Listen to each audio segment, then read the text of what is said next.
percebido Agora esta chamada está sendo que gravada. ela ia cantar alguma coisinha a mais aí, mas valeu, né? Quem já tinha ouvido falar nela, ela não é muito conhecida, né? Ela não é muito conhecida, não, mas a voz dela é muito linda, né? E eu acho que valeu a pena a gente ter ouvido. Muito bem.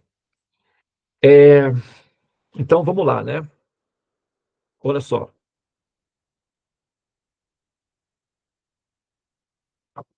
Não é muito fácil fazer para quando a gente já tem uma certa informação adicional, uma informação prévia, fica até, de certa forma, fácil de fazer a relação, né, entre os elementos. No começo, a gente, é, a, de um modo geral, o que, que acontece? Nós, como almas, como consciências, a nossa condição é chamada dentro né, dos textos védicos, talvez não. Ela é sim. Quando a gente fala, por exemplo, estou abrindo aqui alguns raciocínios aqui, mas eu vou fechar todos eles, tá? Quando a gente fala, por exemplo, eu respeito a sua opinião, ok? Isso é correto.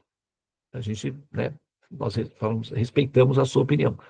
Agora, esse respeito que nós temos à outra opinião é o respeito que nós temos, é o respeito que nós damos à outra pessoa de pensar errado. Ah, quando você, quando você sabe, quando você tem compreensão, ou quando a pessoa tem uma informação madura ou profissionalizada de um determinado assunto, então, as outras opiniões que são infundadas, ou são contraditórias, ou conflituosas, ou são incompletas, elas podem existir ou coexistir, mas elas não são relevantes na hora da sua decisão final de qual das opções você vai assimilar. Por exemplo, vou dar um exemplo aqui, simples, né? Tem alguns casos, ok, de pessoas que vão fazer a seguinte afirmação: nunca nenhum, ah, nunca ah, nenhuma pessoa ou nunca nenhum equipamento chegou até a Lua. Por exemplo, é tudo filmagem, os atores de Hollywood foram muito bem pagos e também assinaram um contrato de confidencialidade, segredo, inclusive eles até desapareceram, ninguém mais nem consegue falar com eles, porque eles sumiram no mapa, né?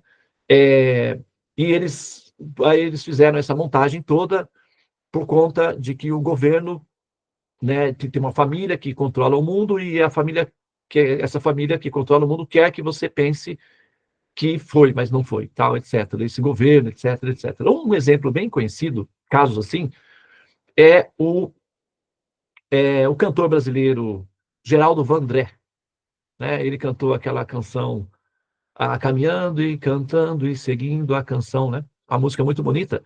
E, de repente, ele desapareceu. Ele desapareceu da cena.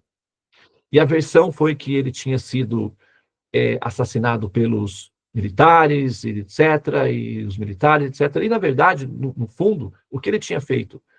Ele tinha aceitado a versão dos militares, os militares chamaram ele, mostraram para ele, olha só, o que esses jovens vão fazer. Eles vão transformar o Brasil numa União Soviética, é o que eles querem, eles não sabem o que estão fazendo. Né? Eles são agressivos, eles são violentos também, eles sequestram, assassinam, roubam, e você quer ser o líder deles? Você realmente é isso que você quer? Se você quiser, a gente vai ter que prender você também. Então, nós estamos tentando aqui, com todos os erros e burrices que nós vamos fazer, mas nós vamos proteger o nosso país de isso se transformar numa versão da União Soviética aqui. O que você quer? Você quer fazer parte dessa revolução que vai levar o nosso país a uma União Soviética, a ser um quintal da União Soviética, ou você quer um retiro em Fernando de Noronha? Só sai de campo, vai, a gente te dá uma pensão vitalícia, você não assume bandeira nenhuma, porque essa canção que você fez, ela é muito poderosa. Ela pode sim nos derrubar. Você tem razão. E eles têm razão. Essa canção, se você levantar a bandeira e convocar os seus soldados, ela nos derruba. Então a gente tem duas opções. Ou a gente te prende e realmente a gente dá um sumiço em você, ou você aceita a nossa proposta de um retiro e com uma pensão vitalícia e só leva a sua vida normal. Mas se você nos derrubar, você pode ter certeza que você vai estar destruindo o futuro de muitas pessoas, porque as estatísticas indicam que o comunismo não vai sobreviver a médio e longo prazo, por conta da impraticabilidade da função de produção. E tal, etc. E mostrou os dados, e realmente aconteceu, né? Hoje nós não temos a União Soviética, nós não temos mais o Muro de Berlim, a China é um socialismo político apenas, mas a versão capitalista, é um dos países mais capitalistas do mundo, é a China, de maior produtividade. A Rússia aderiu ao capitalismo, eles têm uma política socialista de controle de Estado, mas eles são um país absolutamente capitalista, todas as grandes empresas do mundo estão na Rússia, a Rússia produz, né? Tem negócio no mundo todo. O único país, em tese, comunista no mundo atual, que preserva o comunismo na sua fundamentação, como ele foi produzido inicialmente, é a Coreia do Norte. Mas qual é a experiência que você tem de Coreia do Norte? Quando se fala da Coreia do Norte, como é que você se gostaria de... Eu trabalhei na Coreia do Sul alguns anos, em Seul, e eventualmente eu encontrava norte-coreanos que estavam na Coreia do Sul, refugiados da Coreia do Sul. E aí, às vezes eu conversava com eles, né, sobre como é a vida deles lá e tal. Então, quer dizer, não funcionou. E naquela época foi mostrado isso pro Geraldo Vandré. Outro exemplo foi um cantor brasileiro chamado Lobão. Ele, né, se envolveu, ele era jovem, também se envolveu nesses movimentos e tal. Ele até... E depois ele veio a público e disse, olha, bem que a minha mãe me dizia, a minha mãe me dizia, meu filho, não se envolve com essa gente. Meu filho, minha avó. A minha avó me falava, meu filho, não se envolve com essa gente. E eu dizia, minha avó, você está ultrapassado, você... E não é que a minha avó tinha razão. E aí ele se desvinculou de todos esses grupos, né? Assim, e disse que, né, não queria esse envolvimento, porque realmente e tal. Então, você tem aí uma série de propagandas que as pessoas vão, então, comprar, ok? Com base nesse reforço popular aí, dessa ideia de da paranoia da conspiração. Então, é um mercado bastante fértil e, normalmente, as pessoas mais, assim, vamos dizer, inexperientes, compram esse produto paranoico e ficam paranoicas, eventualmente, também. Né? Então, você vê que dá efeitos colaterais, que é o que você coloca aqui, é o que vai metabolizar o restante do corpo.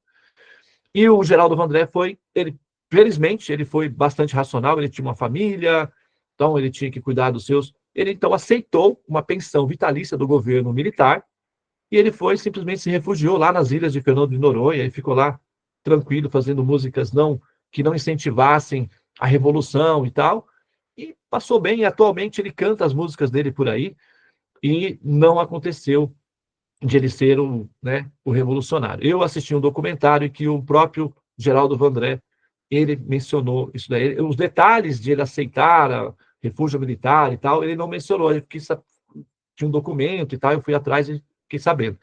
Mas na entrevista ele mesmo falou que ele, quando viu o que os jovens estavam fazendo com a canção dele e o que eles pretendiam fazer para o futuro, ele achou que as famílias brasileiras, os brasileiros não mereciam aquele destino. E ele não queria participar desse destino. Então ele preferiu se retirar. Não porque os militares o ameaçaram, também foi um estímulo, claro, né? Mas principalmente porque ele também entendeu que aquele destino não era um bom destino para o Brasil. Então ele se retirou. Né? Assim, e aí até se você pegar vários documentários aí na net, vai dizer que ele, não, o Geraldo Vandré fizeram uma cirurgia na cabeça do Geraldo Vandré, mexeram no cérebro dele, alteraram o lobo frontal, alguma coisa assim, deixou ele lesado, deixou ele retardado, e aí colocou ele num asilo, lá numa ilha. Essa é a versão que é a teoria de conspiração. Tá? E tem aí, tá disponível aí para quem quiser. Eu ouvi isso muito, na verdade, eu achava que também tinha sido isso daí. Até que depois eu fui saber, né, dos fatos e tal.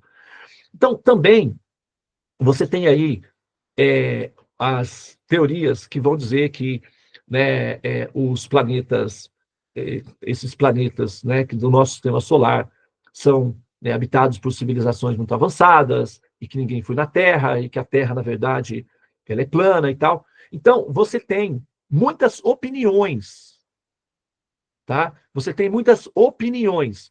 E aí, diante dessas muitas opiniões que são incompletas, inconsistentes, baseadas no impulso emocional, do idealismo, vamos dizer, místico, tem essas opiniões, ok? E diante dos fatos observáveis, que é o que como a gente pode pautar a nossa realidade do dia a dia, de fato, que é quando a gente toma, como nós estamos com a dor muito grande, muito intensa, e nós vamos até o pronto-socorro, eles aplicam uma injeção no nosso sistema, né, na nossa veia, e aquilo alivia a nossa dor, assim como nós temos essa praticidade na hora em que nós temos que resolver problemas reais em relação a nós também temos a capacidade de sermos práticos em relação àquilo que nós vamos colocar na nossa cabeça, tá? Ok? Assim como você não coloca qualquer coisa no seu corpo para aliviar uma dor intensa. Você vai a um hospital e eles vão aplicar uma injeção e vão tratar de você de forma pragmática, quando realmente a coisa é necessária, né? Enquanto você ainda consegue dar conta ali com um chazinho, com, né, compressão de barro, funciona, está funcionando ok. Mas quando a coisa realmente fica realmente séria, aí vai para o pronto-socorro. E lá vai entrar outros procedimentos que, de fato, vão dar essa, né, assim, essa assistência. Se a coisa é de emergência, né? Se é de longo prazo, você pode tentar outras alternativas que eventualmente também funcionam. Não estou dizendo que não funciona, mas quando a situação é emergencial. É disso que eu estou falando, tá? Então, assim, olha, então quando nós falamos que nós respeitamos as opiniões, tudo bem. Nós respeitamos as opiniões, ou seja, nós respeitamos o direito que determinada pessoa tem de pensar de forma errada. Entendeu? Então, se alguém vem para mim e diz assim, não, os militares prenderam o Geraldo Vandré, fizeram uma cirurgia cerebral nele, deixaram ele retardado, ele ficou inoperante. Tá lá num lugar, lá não sei aonde e tal. Eu vou dizer para a pessoa o seguinte, olha, eu respeito a sua opinião. Mas o que eu quero dizer com isso? Eu admito o direito que você tem de pensar errado. Não é que eu compactuo, não é que eu, entende, compartilho da mesma opinião. Respeitar a opinião alheia significa, em muitos casos, na maioria deles, respeitar o direito da outra pessoa de pensar errado. Tá? De acordo com... você também pode estar pensando errado, mas, claro, se tem fundamentações estatísticas que demonstram o funcionamento disso daí, então, se você pode sustentar a sua afirmação, então a outra pessoa vai estar pensando errado. Ok? É mais ou menos assim que funciona, tá? Então, quando nós falamos, por exemplo, assim, quando nós falamos, por exemplo, aí eu respeito a sua forma de pensar, eu respeito a sua religião, eu respeito a sua filosofia. Você está dizendo, eu respeito a sua forma de pensar errado. E a outra pessoa também está falando a mesma coisa para você. Ah, mas eu também respeito a sua opinião, eu respeito a sua religião. A outra pessoa está dizendo, olha, eu respeito o seu direito de pensar errado. É mais ou menos assim que funciona, tá? Mas se você não tem convicção ou compreensão do que você está fazendo, entende?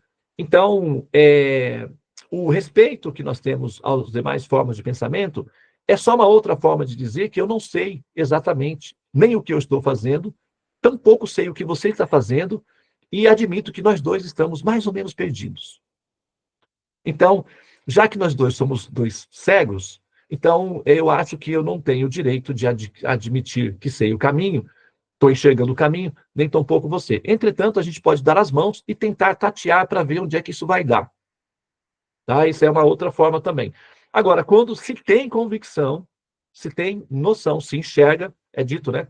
Em terra de cego, quem tem um olho é rei. Então, aí já muda a contextualização, já muda um pouco. Então, por que eu estou fazendo essa contextualização aí? Então, vamos lá. Olha só. E claro que nós não precisamos. É dito que a orientação védica é que a força do forte deve ser para proteger o mais fraco. A inteligência, a sabedoria dos sábios deve ser para iluminar, orientar e conduzir aqueles que ainda não têm. Né? A riqueza, a prosperidade dos homens prósperos, das pessoas prósperas, é aliviar os sofrimentos daqueles que vivem em escassez. Essa é a definição. O rei, o soberano, deve cuidar dos seus súditos como extensão da sua própria família. Inclusive, dentro dos preceitos védicos, o rei, por exemplo, o soberano, ele tem os observadores do Estado. Se algum observador vier até o rei e dizer: meu rei, em tal região tem escassez de alimento e as pessoas não estão se alimentando, elas estão passando fome. O rei e a família do rei devem imediatamente começar a jejuar até que aquele assunto seja resolvido. Então, todos os membros familiares param de comer. Devem parar de comer. Essa é a orientação védica. Né? O que está tendo aí o problema do Irã, né? Da guerra do Irã com o Israel. O Irã, ele estava sendo conduzido por uma família que é a tradição, lá desde tempos memoriais, de um rei chamado Reza Pahlavi, algo assim. E eles fizeram uma festa multimilionária enquanto a população estava passando fome. Resultado, revolução. A revolução, né, iraniana foi isso daí. As pessoas se revoltaram com a família real numa opulência, enquanto pessoas estavam passando fome na rua. Deu no que deu. A Revolução Francesa foi praticamente isso.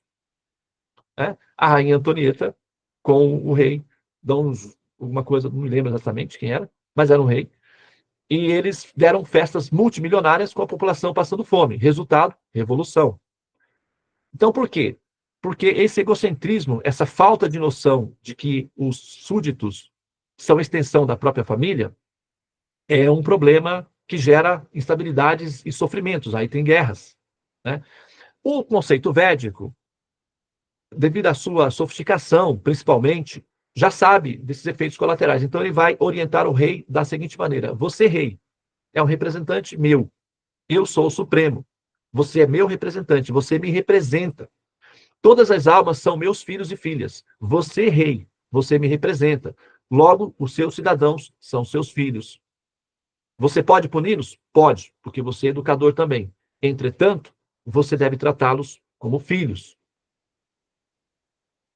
E se por acaso um deles estiver passando fome, você, meu representante, deve parar de comer. Até que o assunto seja resolvido. Assim você me representará adequadamente. Chama-se Sanatana Dharma. Isso chama-se Dharma. Né? Então, esses são os preceitos. Então, nesse caso, sempre que nós temos uma situação em que nós temos que decidir, tá, entre uma coisa ruim, de uma coisa ruim, uma coisa boa, uma coisa melhor e uma excelente, como é que você vai definir? Como que você vai conseguir definir uma coisa ruim, de uma coisa boa, de uma coisa melhor e algo ainda mais que melhor, né? Se tem essa mais melhor de bom, como é que falaria o mineirinho? Mas é uma coisa excelente. Isso requer conhecimento. Isso vai requerer informação. E dependendo da fonte de onde você tem conhecimento, de onde você tem informação, isso vai te dar maior capital de decisão. Por exemplo, dependendo da empresa que você trabalha, o seu salário pode ser X, Y ou Z. Depende da empresa que você trabalha. Então, dependendo do recurso que você adquire, dependendo de como você é tratado por essa empresa onde você trabalha, o seu capital de compra, de consumo vai ser A, B ou C. Ok? Da mesma forma, dependendo dos conhecimentos que você cultiva, dependendo da fonte de conhecimento que você assimila, o seu capital intelectual, a sua capacidade de interação, de observação, vai ser média A, média B ou média C. É que aqui eles fazem de forma decrescente, né? A, B, C. Então, vamos colocar dessa forma também para facilitar. Média C, média B ou média A, na nota, na pontuação final. Tá? Então, uma das principais preocupações dos sábios é educar os seus alunos para que eles tenham condições, poder intelectual, de entender as diferenças entre os produtos para serem capazes de escolher o melhor para eles. E eles não conseguirão fazer essa opção se não tiver poder intelectual, ou seja, capacidade de discriminação. O que significa, novamente, voltamos lá ao antigo tema, sempre recorrente, conhecimento. Tá? E de todas as fontes de conhecimento presentes no planeta Terra, aí eu sou um pensador livre, tá? Eu não sou um doutrinador fanático religioso, eu sou um pensador livre. Eu amo pessoas inteligentes, eu adoro contradições, desafios intelectuais, eu sou um pensador livre. A minha opção pelo conhecimento védico é uma decisão consciente, voluntária, pensada, não é um impulso religioso. Então, se você tiver alguma opção melhor, eu acho justo que você apresente, porque nós estamos oferecendo a nossa melhor opção, tá? Então, assim, nós, os sábios, eles não têm receio de conhecimento, eles não têm problemas com pessoas de conhecimento, eles amam pessoas de conhecimento, inclusive, eles ficam satisfeitos quando um outro sábio apresenta a ele um desafio que o pressiona a rever a sua própria convicção interna. É um prazer, não é um problema. Por exemplo, jogadores de futebol, por exemplo, um time de futebol que joga, que gosta de jogar, que joga futebol, eles não têm medo de jogar contra um time grande, um time forte, um time poderoso. Eles sentem prazer, por quê? É uma oportunidade de eles se mostrarem a si mesmos como jogadores também, é uma vitrine, e ao mesmo tempo dá a eles a oportunidade de se identificarem, de se testarem até onde eles são bons e até onde, o que eles precisam fazer para melhorar. Então, estudantes, por exemplo, bons estudantes, pessoas que gostam de estudar, prova não é um problema, é um prazer, é uma chance de mostrar o que ele sabe, o que ele aprendeu. Entende? Então, os sábios, eles não têm problema com adversidades de conhecimento, com desafios de conhecimento. Eles sentem prazer nisso daí. É diferente, tá? Então, o que eu vou falar aqui tem a ver com essa capacidade que nós temos de ter discriminação e de sermos pensadores livres, mesmo que nós tenhamos uma âncora, uma definição espiritual, vamos dizer assim, uma religião praticável, eles não têm problemas de interação cultural com o mundo, com as pessoas, com os desafios, com os pensadores. Eles são livres. São pensadores livres. Entendeu? É como alguém que tem a sua família no Brasil, mas viaja trabalhando pelo mundo, viajando pelo mundo, pesquisando. Ele tem uma família, tem um país, ele pode voltar para aquele país, se quiser. Mas, ao mesmo tempo, ele pode transitar pelos demais países. Se ele for um cidadão livre, tiver recursos financeiros, sei lá, não pode. Tem muitas pessoas que fazem isso. Né? Então, os sábios, os pensadores livres, eles também são assim, eles têm uma âncora, eles têm um local para onde eles podem voltar, né? Eles têm um lugar onde eles podem voltar para assim, se sentir em casa, simplesmente relaxarem, né? Como é o tema da canção. Estou de volta para o meu aconchego, né? Trazendo na mala bastante saudades. Então, os sábios, eles amam amar. Eles gostam de ter um lugar para voltar, um colo, né? Um carinho, um abraço, pessoas que são do campo afetivo. Mas eles são livres pensadores, tá? Então, eles podem transitar. Então, o que eu vou dizer tem a ver com essa condição dos sábios védicos, de serem livres pensadores, tá? De todas as formas, de todos os compêndios, de todos os conjuntos de conhecimentos, chamados metafísicos, teologias, né? Que são, na verdade, teses, tentativas de explicar o sentido da criação, o sentido da proposição de haver Deus, e qual seria a justificativa para isso, são o que nós chamamos de religiões, né? De todas as religiões, entre todas as religiões, sistemas de paradigmas, idealismos políticos ou propostas filosóficas, entre todas elas, há aquelas que são boas, há aquelas que são melhores, há aquelas que são excelentes, tá? E dentre essas, o conhecimento védico é da categoria das excelências. E nós fazemos essa afirmação não com base no nosso impulso de religião ou de religiosidade, do nosso idealismo de religião. Nós falamos isso com base na nossa capacidade livre de sermos pensadores e observadores racionais. Tá? É só para que vocês saibam que essa afirmação não tem a ver com a minha fé particular. Tem a ver com a minha capacidade de olhar e identificar uma coisa boa, uma coisa melhor, uma coisa excelente. É apenas isso. Tá? Agora, se houver objeção em relação a isso, é como eu disse, eu acho justo que eu fique sabendo qual é a objeção. Porque, como pensador livre, eu me interesso pelas objeções, até porque isso me dá a oportunidade de rever a minha própria capacidade de entender e racionalizar a existência. Ok? Muito bem. Então, com base nisso, a afirmação é de que o conhecimento védico é de natureza excelente, tá? E permite uma definição de realidade excelente, o que aumentam de forma significativa a sua capacidade de equação da questão da existência. Então, você tem um conteúdo excelente, uma conclusão excelente, um resultado péssimo. Não é assim que funciona? Você tem um conteúdo excelente, um resultado excelente, né? E você tem um conteúdo excelente, uma performance excelente, e o resultado final é horrível, é péssimo, é terrível. É assim que funciona, não é? Ué, não é assim que funciona. Claro que não. Você tem um conteúdo excelente, uma performance excelente, um resultado excelente.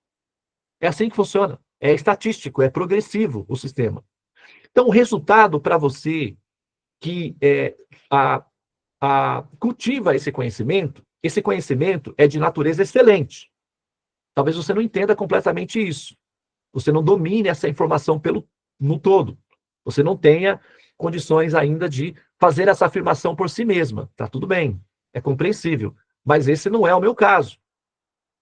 Eu tenho condições intelectuais, saúde mental, estrutura psicológica e tenho recursos para fazer essa afirmação e posso sustentar essa afirmação diante de qualquer pensador da Terra, do planeta, com respeito, obviamente, a qualquer pensador, que eles merecem respeito por serem pensadores. Entretanto, eu posso fazer essa afirmação e posso sustentar essa afirmação diante de qualquer eventual opositor em relação a isso daí. Não necessariamente para destruir o opositor, mas para defender a dignidade dessa afirmação, e eu tenho condições de fazê-lo.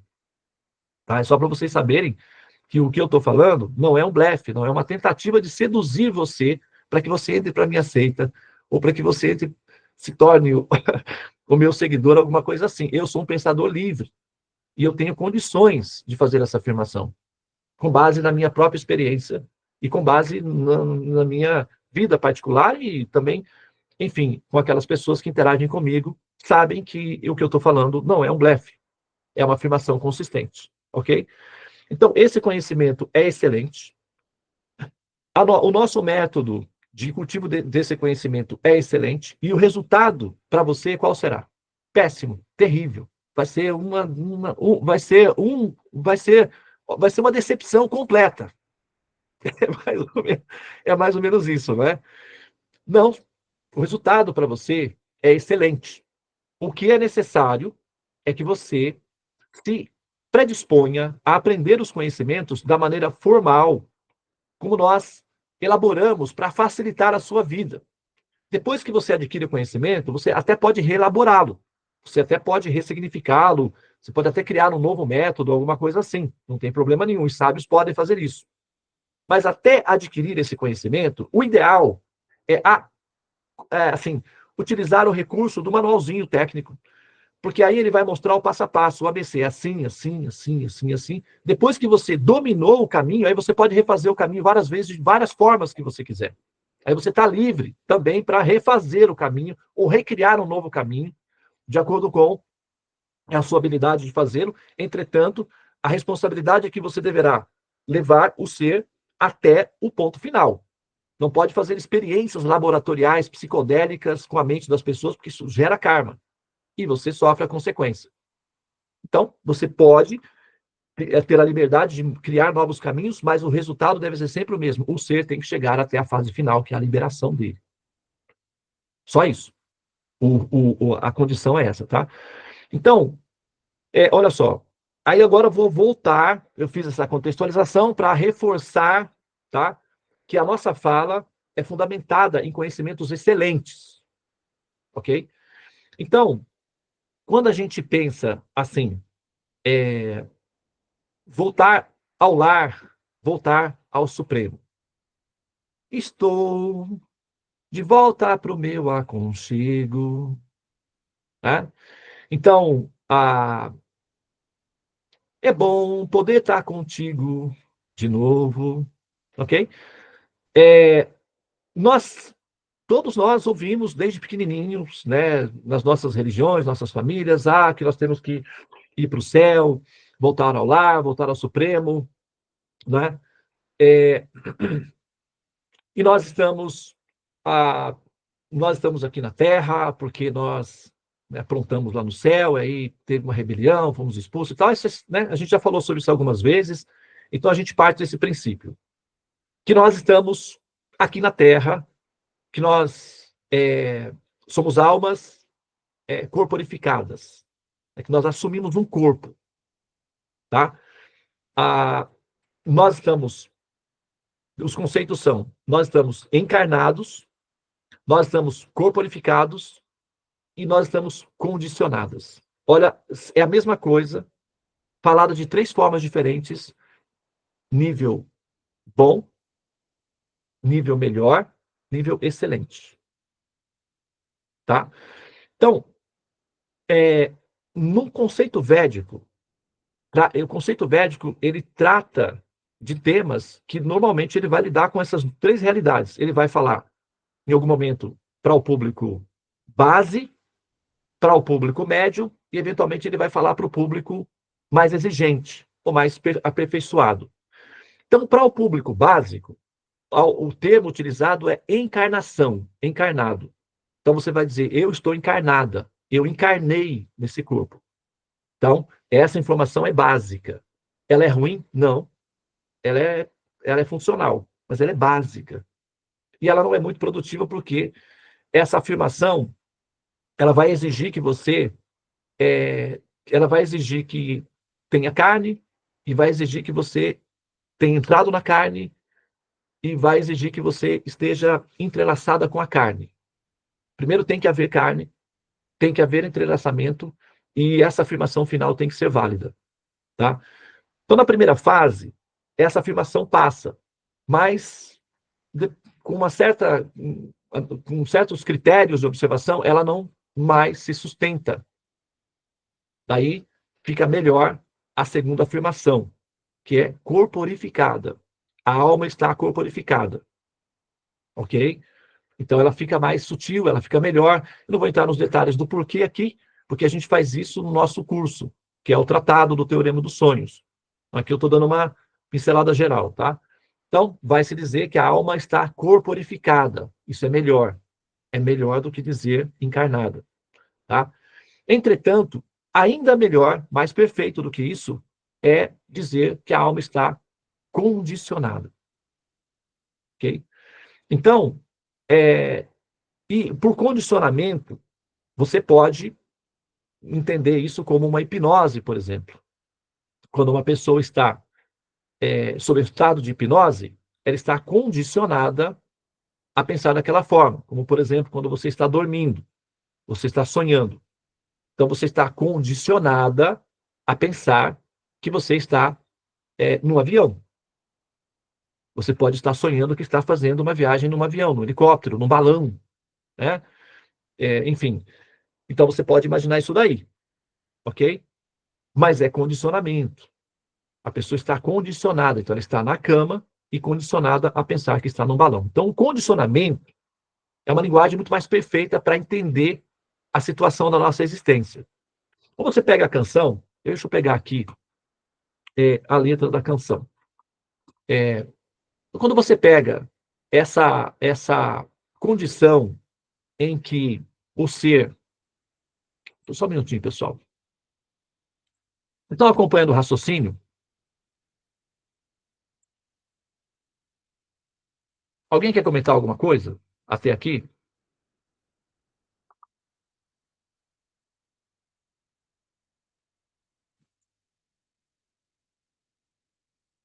Alguém quer acrescentar alguma coisa? Olha lá. É,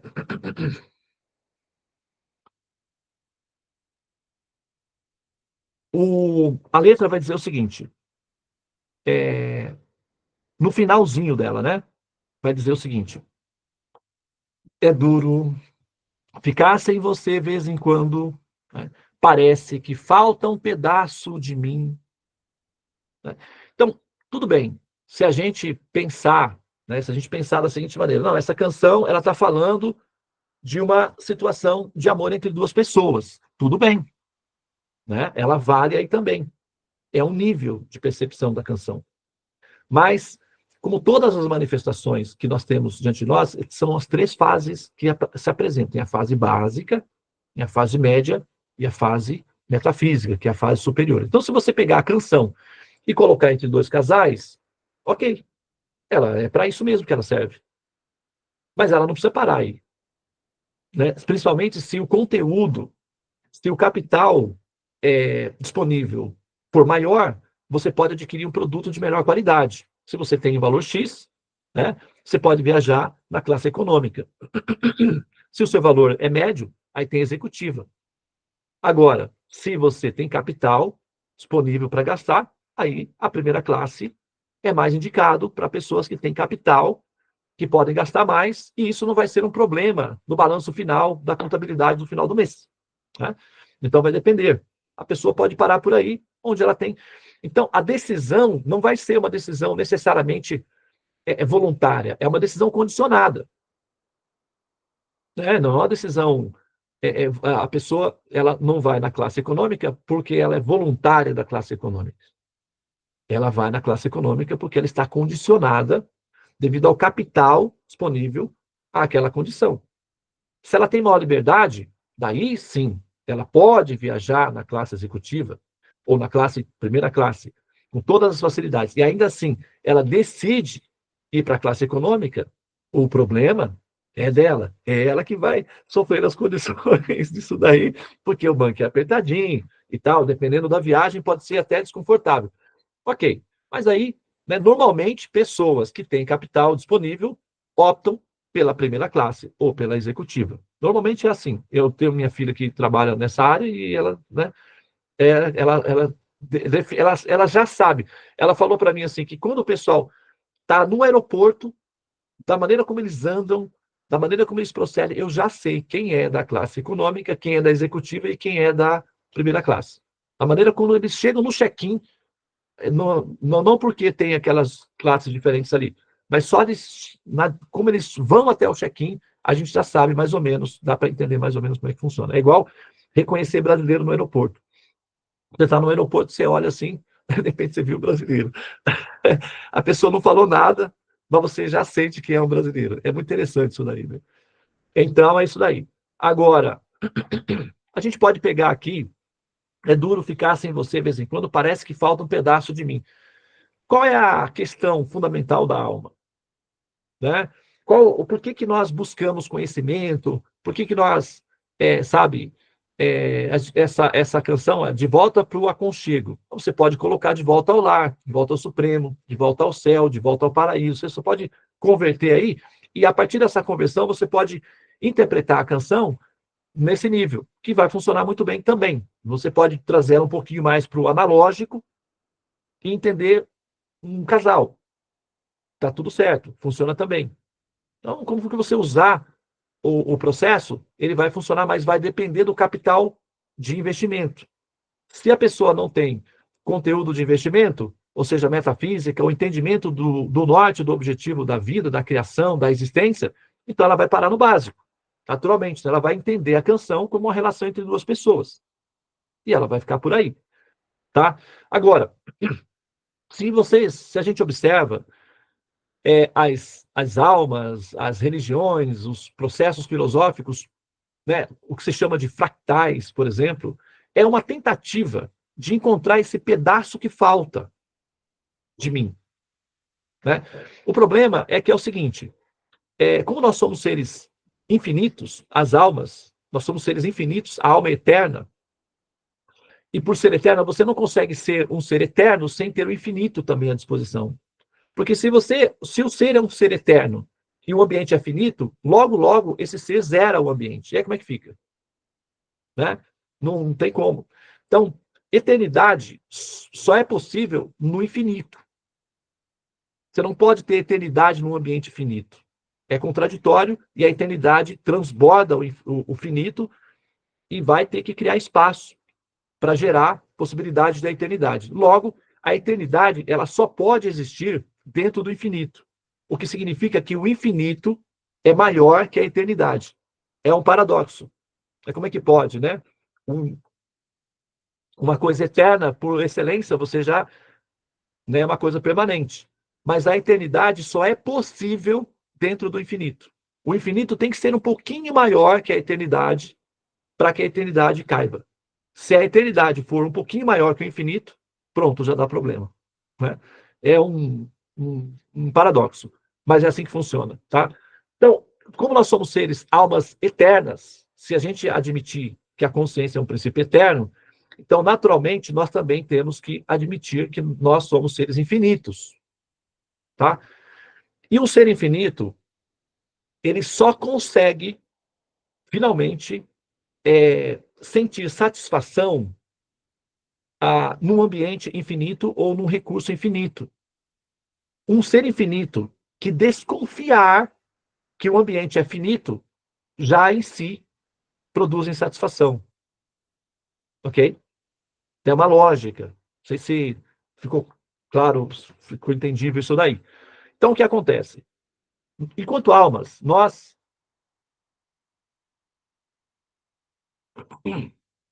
buscamos essa parte de nós que falta. Parece que falta um pedaço de mim.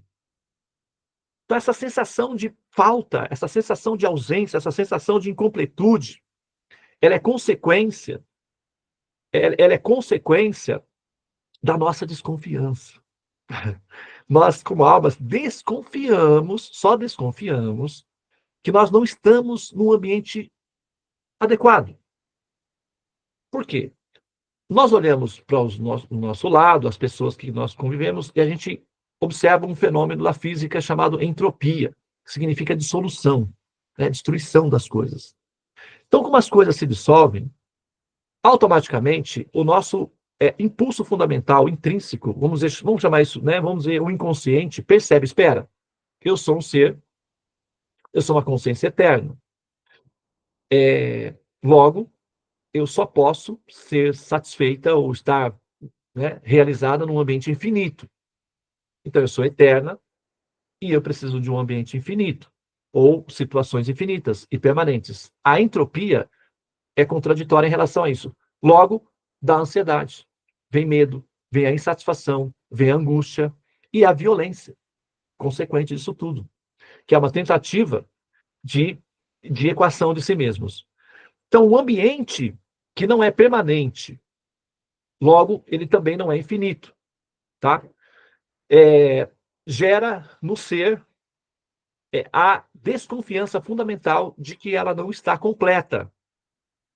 E a sensação de incompletude, a nossa sensação de incompletude, vai fazer com que nós tenhamos né, as seguintes motivações. A gente vai buscar essa completude, só que, devido à nossa visão condicionada, nós somos condicionadas, e o contexto, o conceito de condicionamento, o único O único sistema formal de conhecimento que dá essa definição aqui nesse planeta Terra, pelo menos até onde, né, as nossas pesquisas chegaram, e aí eu volto a dizer, se você tiver outras informações, por favor, apresente, é o sistema de conhecimento védico. Nenhum outro sistema, nenhuma outra religião, nenhum outro programa pragmático ou paradigmático vai apresentar essa tese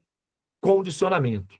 Tá? Não tem nenhum outro sistema de conhecimento na Terra que apresenta a coisa dessa forma, como uma situação de condicionamento. Tá? É o único sistema, são o sistema védico, e esse modelo ele é mais bem trabalhado, mais bem elaborado dentro do sistema, que é o sistema de pessoalidade, ou os chamados sábios Vaishnavas. E aí, dentre os sábios Vaishnavas, você também tem as diferentes medidas, A, B, C, ou C, B, A. E aí, você vai ter essas definições aí. Mas o sistema védico, ele é o mais aperfeiçoado para dar esse tipo de definição. Na verdade, ele é o único que dá essa definição na Terra, e dentro dele você tem algumas variações, aí você pode dar dando zoom para ir pegando o que é cada vez mais perfeito. Porém, a ideia do condicionamento, em que o ser está condicionado, a alma condicionada, nós somos almas condicionadas. A nossa condição é de condicionamento. Então, nós estamos condicionadas a pensar que nós estamos encarnadas, nós somos condicionadas a pensar que nós estamos corporificadas, nós somos condicionadas a pensar que nós estamos dentro da simulação. Isso são condicionamentos, sugestão de realidade. E nessa condição de condicionamento, nós estamos, como se diz, perdidas na ilusão. Tá? Nós estamos influenciadas por uma Shakti, por uma potência chamada Maya, que significa a ignorância ou a escuridão. Nessa condição de condicionamento, dentro dessa Shakti da Maya, nós então vamos buscar completar essa sensação de incompletude naquilo onde nós podemos enxergar.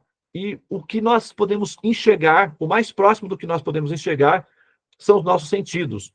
Audição, visão, tato, que são aquilo que está ligado, onde nós estamos entrelaçados com os sentidos, então a gente vai buscar essa completude na satisfação dos nossos sentidos. Tá?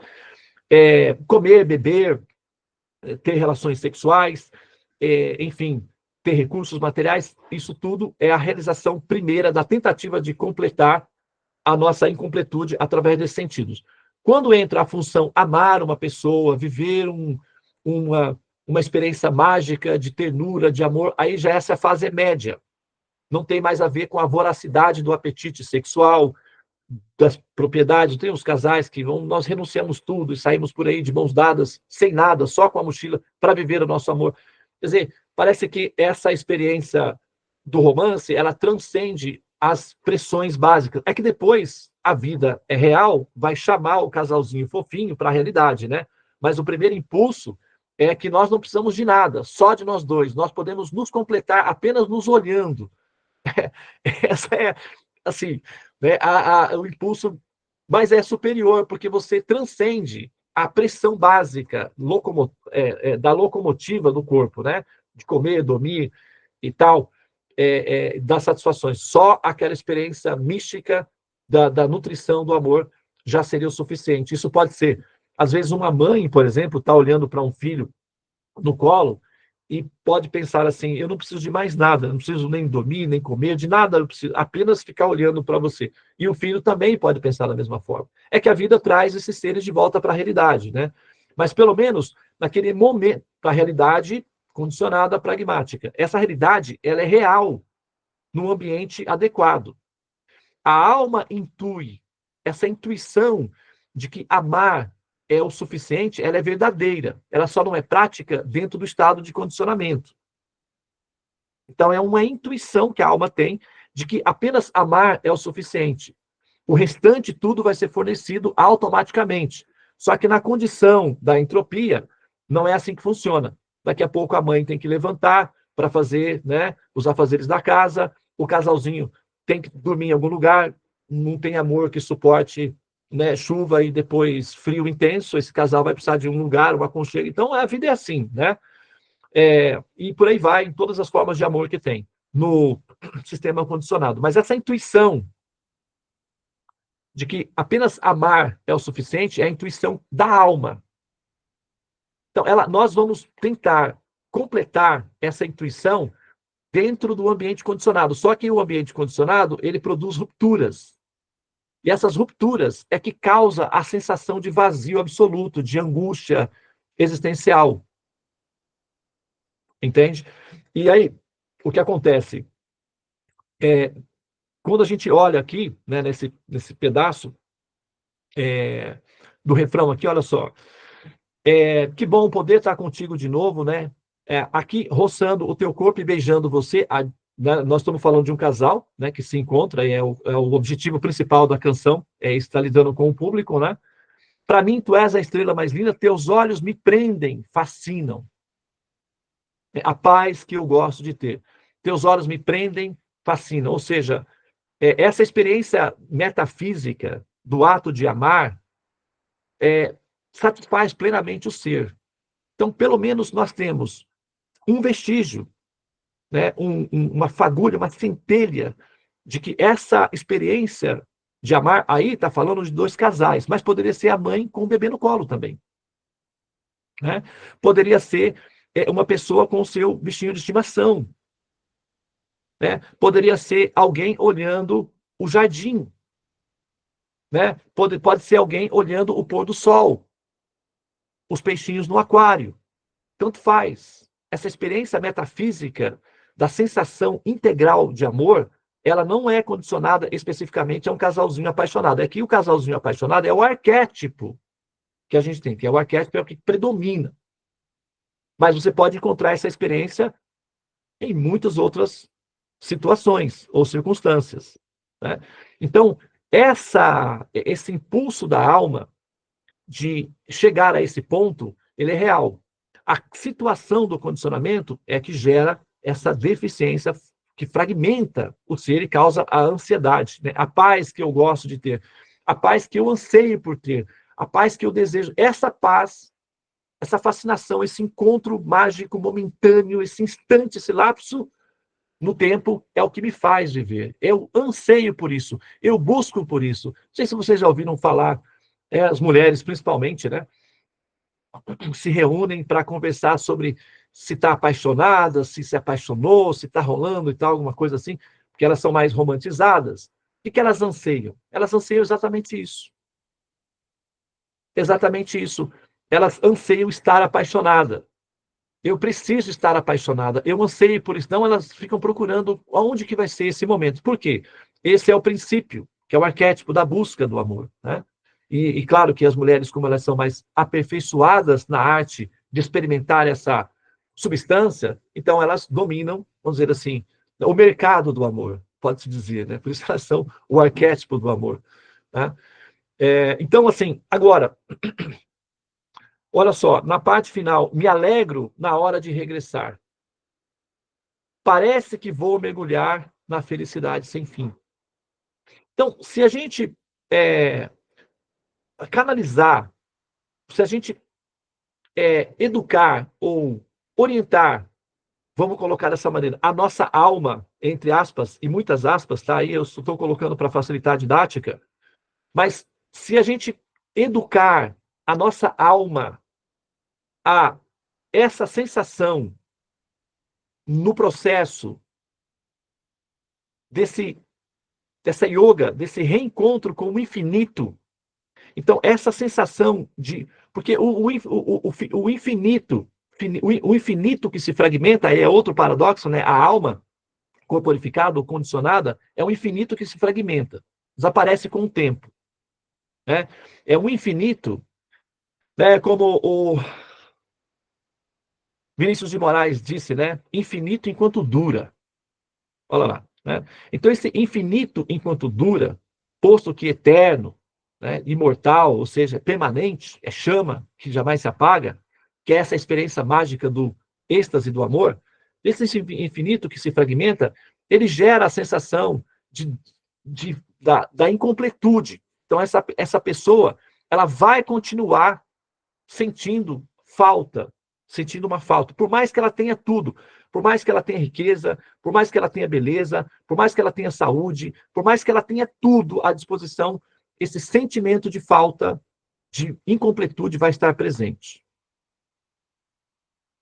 Agora, se essa relação com o infinito for estabelecida, por menos que você tenha, por mais que você esteja ainda muito longe de encontrar o seu amor verdadeiro, a sua relação perfeita, por menos que você tenha muitas experiências, o sentimento de completude, a sensação de que do regressar, a sensação de estar regressando, a sensação de que a qualquer momento eu vou mergulhar numa felicidade sem fim, está presente. Porque o ser está unido com o absoluto infinito. A desunião, o desligamento, a desconexão com o absoluto infinito gera na alma a sensação de incompletude. Apesar de ela ter tudo, o sentimento ainda será de incompletude e de um certo vazio no coração. Não sei se vocês já ouviram pessoas que têm tudo e são chamadas, né? A pessoa tem tudo, tem riqueza, tem fama, tem beleza, tem pessoas e tal, e ela vai lá e desiste da vida. Né? Então, tem esse fator da questão da alma condicionada envolvida no processo. Tá? E eu posso falar isso para vocês com uma certa... Então, vou finalizar aqui a minha fala, tá? Mas, assim, eu posso falar isso para vocês com uma certa propriedade de ser, porque, devido ao meu trabalho, eu já estive em alguns lugares, né? Assim, já visitei alguns lugares, já convivi, e eu tenho um hábito comigo, que eu acho que é muito bom para mim, eventualmente me dá alguns probleminhas, né? Pareço ser invasivo, mas ele é bastante produtivo. Eu interajo com as pessoas, eu quero saber da vida delas, né?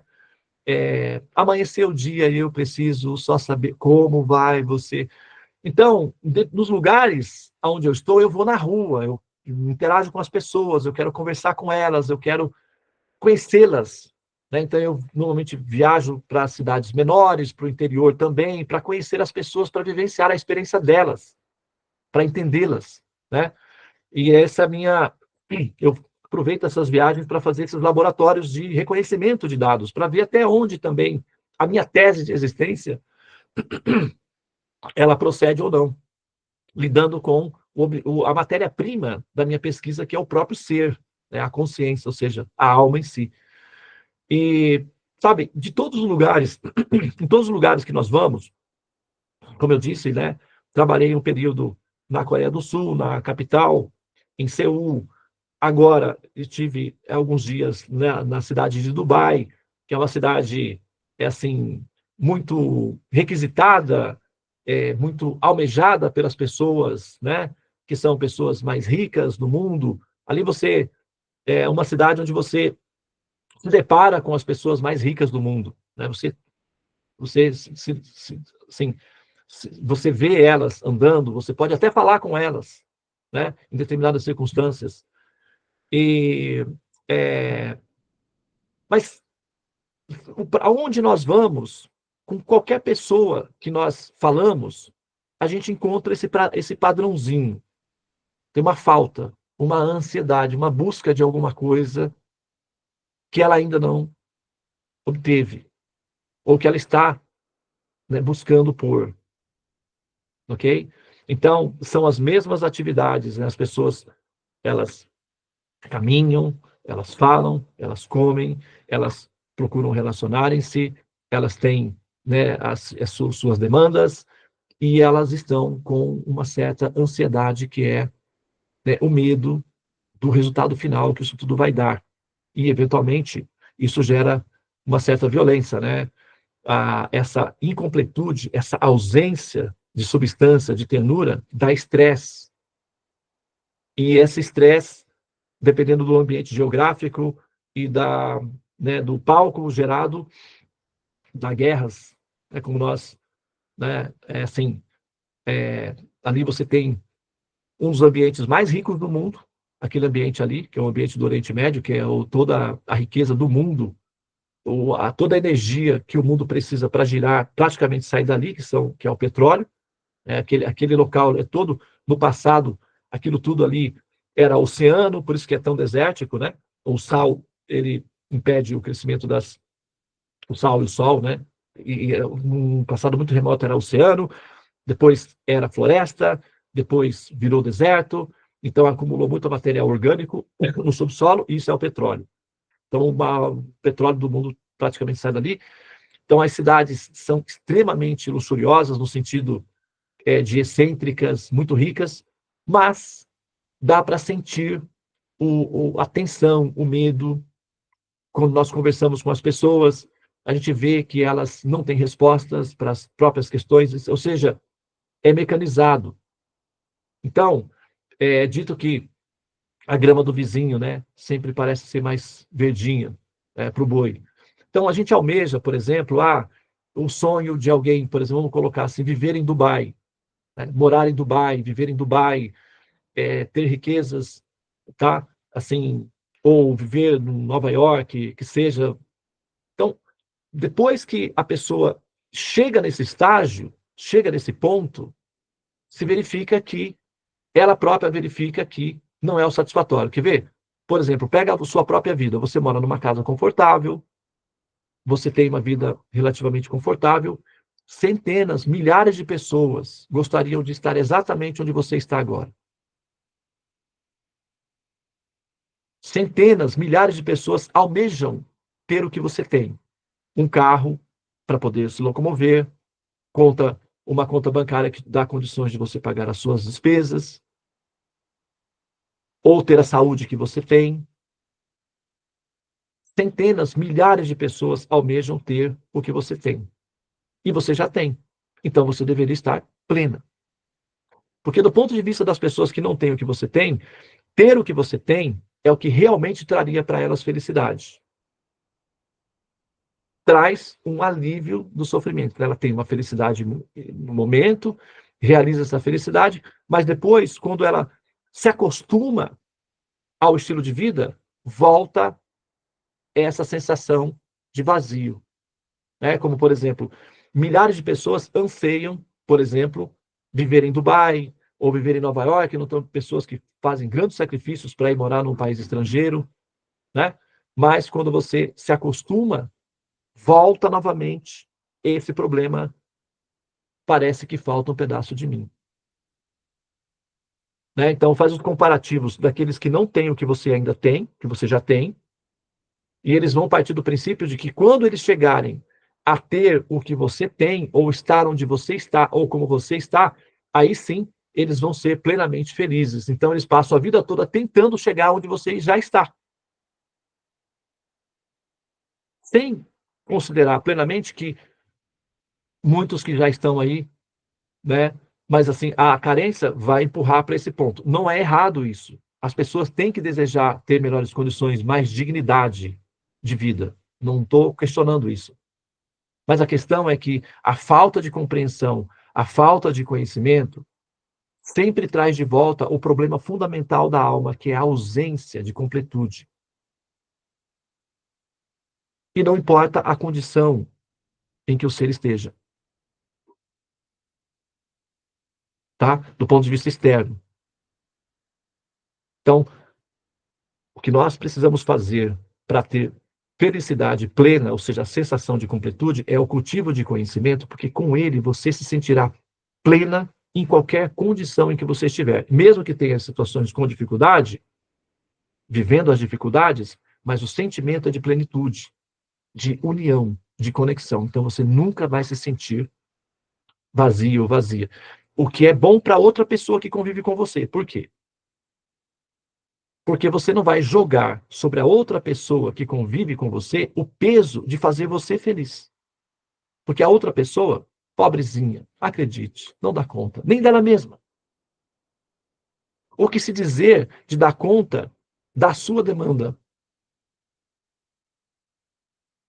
Entende? Então, se você está plena, tem plenitude e para isso requer capital, ou seja, conhecimento, então você dará conta de produzir substância de felicidade em si mesma, porque a sua união com o infinito torna a sua existência infinita e, portanto, você, como ser, acalma-se.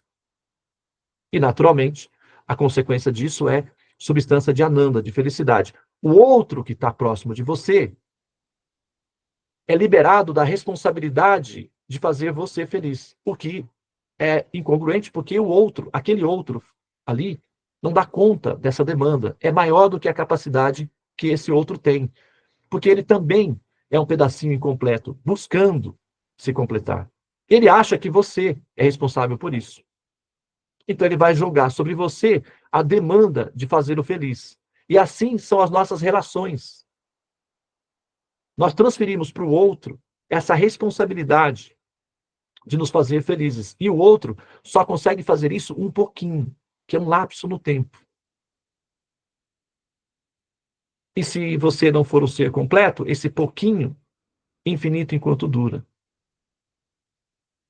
Daí volta de novo à insatisfação.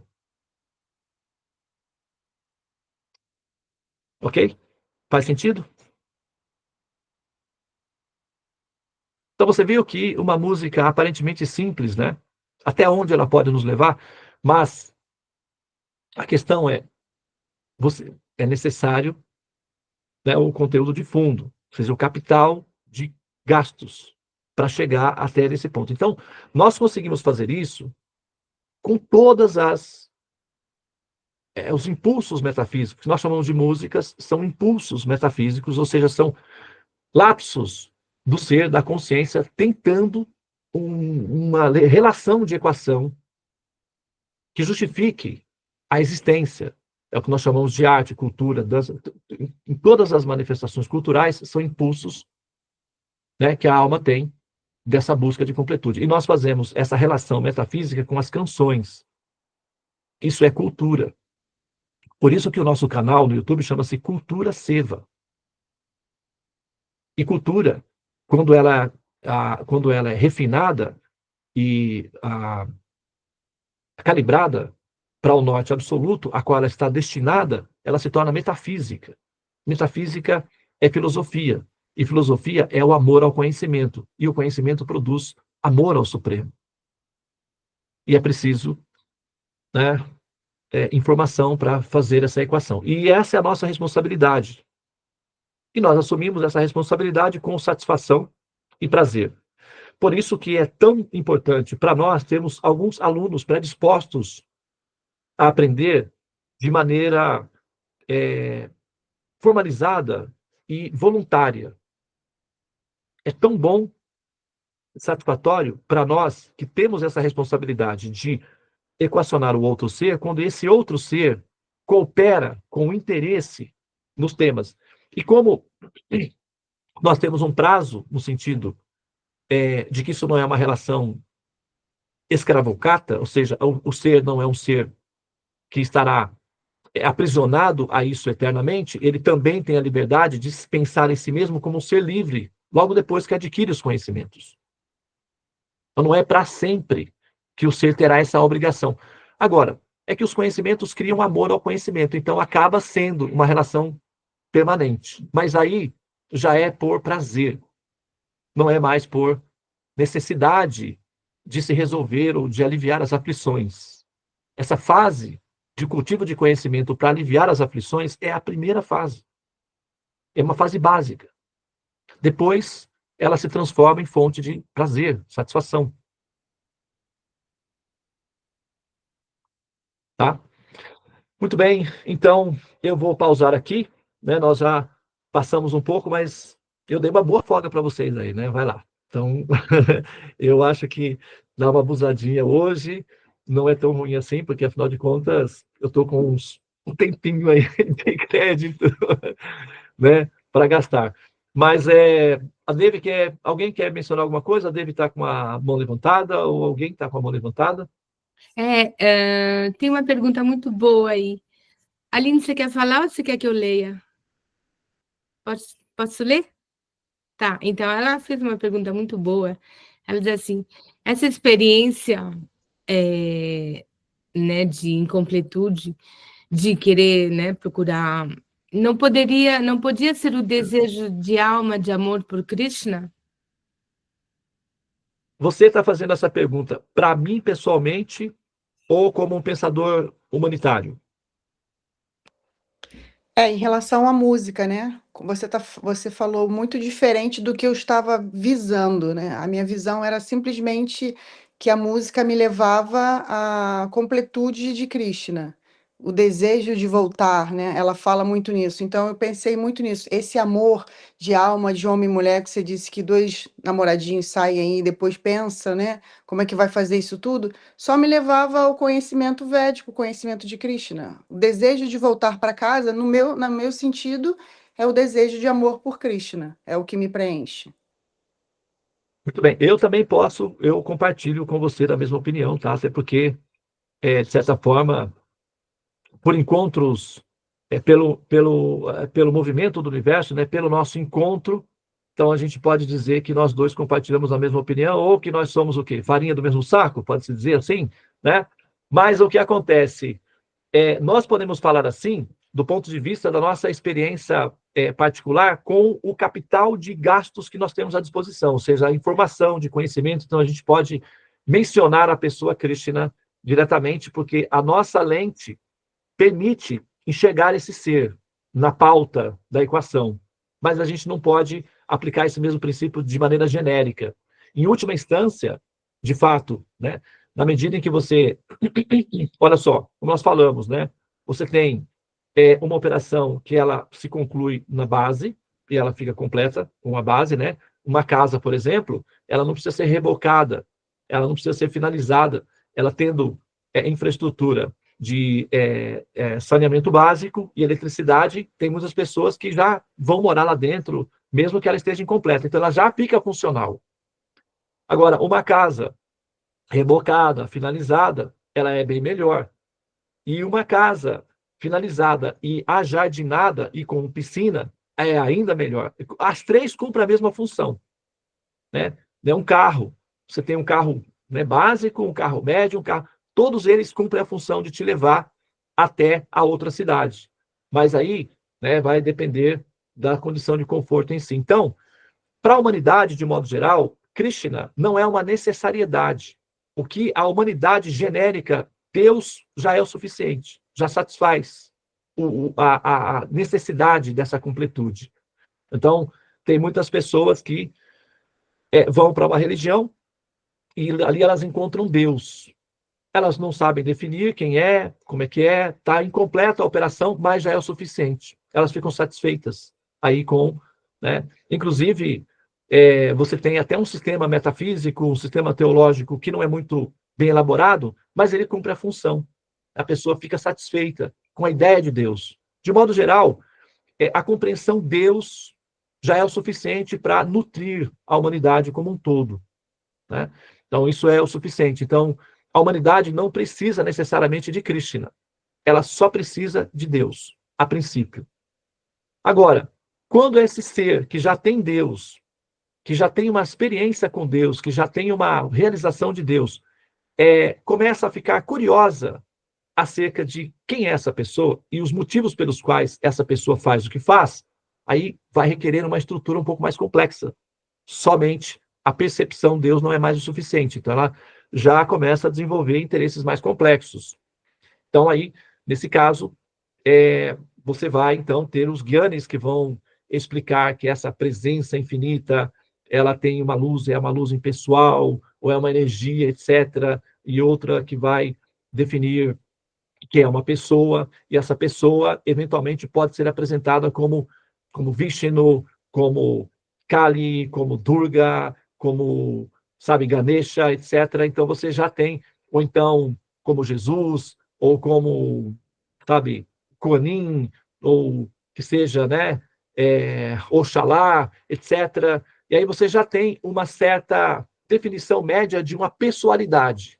Apesar de ser inconsistente, apesar de não ser muito bem formatada, não ser muito sustentável universalmente, né? o que acontece, mas já existe um impulso aí de personalidade, entende? Então, dentre esses que têm um impulso, que já tem uma certa intuição de personalidade, aqueles que são devotados a Vishnu, eles costumam ter melhores condições de sustentar essa personalidade, do ponto de vista da fundamentação filosófica. Então, já dá para explicar um pouco os motivos pelos quais essa pessoa teria manifestado a formação cósmica, sem que necessariamente o recurso seja unicamente a mitologia. Já dá para conversar com uma pessoa. É como quando você, por exemplo, está resolvendo um problema do banco. Enquanto o robô está dando informações, você está interagindo. Só que chega uma hora que não é mais o suficiente. Você precisa falar com uma pessoa. Aí você liga e fala, olha, eu preciso falar com alguém, porque só essas informações técnicas não está sendo o suficiente. Então, por favor, né? Aí você marca uma hora e vai lá e conversa com o gerente, com a pessoa por telefone mesmo, mas precisa de uma pessoa. Chega um momento que as questões técnicas não são mais resolvidas mecanicamente, é preciso de uma pessoa com quem uma pessoa dialogável, palpável, tangível. Aí, nesse caso, somente o sentimento de Deus não é mais o suficiente, você precisa de uma pessoa. E aí sim é onde entra as diferentes definições, ok, de divindades, como eu disse, dentre essas, aí a gente teria que sustentar essa afirmação, mas eu não vou fazer isso agora, porém, se for necessário, a gente pode fazer isso, tá? Mas Vishnu, a forma pessoal Vishnu, a condição de existência Vishnu, é o princípio que mais perfeitamente ou mais adequadamente permitiria para um pensador livre assumir que essa pessoa poderia sim ocupar o posto de pessoa suprema, sem que isso gerasse conflito com a minha capacidade racional de ser um livre pensador. Então, Vishnu, para pensadores livres, é mais, vamos dizer assim, compatível com a forma suprema. E aí, com esse ser, você consegue lidar com as questões fundamentais. Escuta, o que há? O que está se passando por essa cabeça? Podemos conversar? É possível conversar? E é possível resolver as questões fundamentais com você? Porque os seus representantes, eventualmente, eles me mandam para o caixa eletrônico, que é o robô automático, e não está satisfatório. Eu preciso, né, de uma informação mais orgânica. É possível um diálogo? Aí começa uma conversa pessoal com o ser capaz de reciprocar de forma orgânica. Quando esse assunto está resolvido, quando as questões fundamentais ficam resolvidas, só então é que entra a forma Krishna, que é o resultado dos investimentos produzidos e o aumento do capital. Aí você tira férias. Tá? Então, Krishna é para os investidores que já resolveram as questões financeiras e têm capital suficiente para tirar férias vitalícias. Então, esse daí é Krishna. De modo geral, a gente pode dizer, sim, que essa ânsia fundamental da alma é Krishna, em última instância, porque qual é a ânsia fundamental de todo trabalhador? Ficar rico, para tirar férias vitalícias. Mas se ele conseguir um aumento no salário que dá para pagar as contas sem estar no sufoco, já é uma grande felicidade. Entendeu? A grande maioria, sim. Então, Krishna. Então, embora a ânsia fundamental da alma seja uma experiência assim, e essa experiência seja Krishna, ela é uma fase posterior. Então, primeiro é preciso ter vamos dizer assim, é preciso ter uma interação orgânica com a pessoa Deus, e essa interação orgânica com a pessoa Deus vai produzir sobre o ser piedade e recursos suficientes, pureza suficiente, refino suficiente, e aí esse refino, essa pureza, essa piedade consequente dessa interação vai gerar nessa alma condições de, né, na imersão em Krishna. Então, é um passo a passo que a gente né, vai se fazendo e conduzindo as demais também interessadas a fazer. Nós sabemos como fazer, sabemos como ensinar, orientar o investidor para produzir essas riquezas necessárias. Nós temos condições de fazer isso, mas nós só conseguimos fazer isso com voluntários interessados, voluntariamente, com predisposição pessoal. Então, a primeira fase é convencer a alma condicionada de se interessar pelos conhecimentos. É por isso que eu falo tanto. Talvez vocês entendem, né, a minha situação. Só Deus sabe o que nós sofremos. Quando vem a primeira onda, ai, a primeira onda. Respira, né? Mas, finalmente, a gente consegue alguns interessados. E aí são esses que realmente conseguem ir um pouco mais adiante e, sabe, alcançar esse nível aí de experiência que é possível, tá? Toda alma tem direito. A nossa responsabilidade como educadores, como orientadores, como representantes do governo, é dar condições a todo cidadão de obter a aposentadoria no final de todo o esforço. Isso é a responsabilidade de qualquer governo com justiça social, é cuidar do seu cidadão. Do começo, dar educação, dar condição de vida digna e um final de vida digno, como a aposentadoria, que dê condições para essa pessoa poder relaxar depois de ter oferecido tanto pela sociedade. Essa é a justiça social que todo país, né, precisa oferecer aos seus cidadãos para que eles tenham qualidade de vida. Essa é a nossa responsabilidade também como representantes do governo. Nós precisamos dar educação básica, e aí, por educação básica, o mundo inteiro tem Deus, não tem ninguém com falta de Deus. Qualquer lugar do mundo que você for, se você entrar na floresta amazônica e tiver uma experiência com aquelas tribos absolutamente isoladas lá, eles têm lá um totemzinho que eles fazem a musiquinha lá, e aquilo é Deus. Então, não falta Deus em nenhum lugar, pode ter certeza. Ok? Mesmo entre os animais irracionais, chamados irracionais, você não vai encontrar essa necessidade metafísica, porque eles são embrionários. Então, tudo bem, né? Aí você também é compreensível. Mas entrou na forma humana, não tem lugar nenhum na história da humanidade em que houvesse uma ausência de Deus. Se você for no Neolítico, na época da Pedra Lascada, você vai ver que eles tinham lá fundamentação Deus envolvida na história deles, tá? Então, assim, não falta Deus. Então, a educação universal é Deus, é genérico. E aí nós temos educação para o nível médio, que são os graduados. Aí você tem que ter informação técnica de como é que funciona o motor de um avião, como é que faz para um avião planar. Tudo isso é informação média. Tá? E aí depois você tem, né, aqueles que são os criadores, os inventores, os pesquisadores, né, os estudiosos que vão, então, produzir conhecimento para os demais. É assim que funciona em todo o sistema. E na nossa condição como representantes do Supremo, nós temos educação básica, educação média. Então, quem é a pessoa Deus? Você tem direito de saber. Só saber que Deus existe, ok. Mas você tem direito de saber quem é a pessoa Deus. Se você for, vamos dizer, filho de Deus, então qual é o seu direito? Se você é filho de um pai, né? A sua mãe diz, você é filha do pai. Ok, mamãe. Quem é meu pai? É um mistério. Não, calma aí. Peraí, mamãe. Vamos com calma aí. Eu tenho o direito de saber quem é o meu pai. Eu não posso falar porque é um mistério. Não. Aí vai dar problema, claro. Você, como alma, você tem direito de saber quem é Deus. E a nossa responsabilidade é tornar esse seu direito acessível, legítimo, para que você tenha condições de saber quem é essa pessoa, a ponto de você poder dialogar com essa pessoa e tirar as suas dúvidas. Escuta, eu preciso que você me escute. Eu preciso falar com você pessoalmente. Tem certas coisas, e não quando a gente fala isso daí, as questões fundamentais, eu preciso de ter um filho, eu preciso que, sabe, a minha saúde seja restabelecida, isso é resolvido no algoritmo. Não é necessário Deus pessoalmente para isso. O algoritmo, se resolve isso no algoritmo. Tá?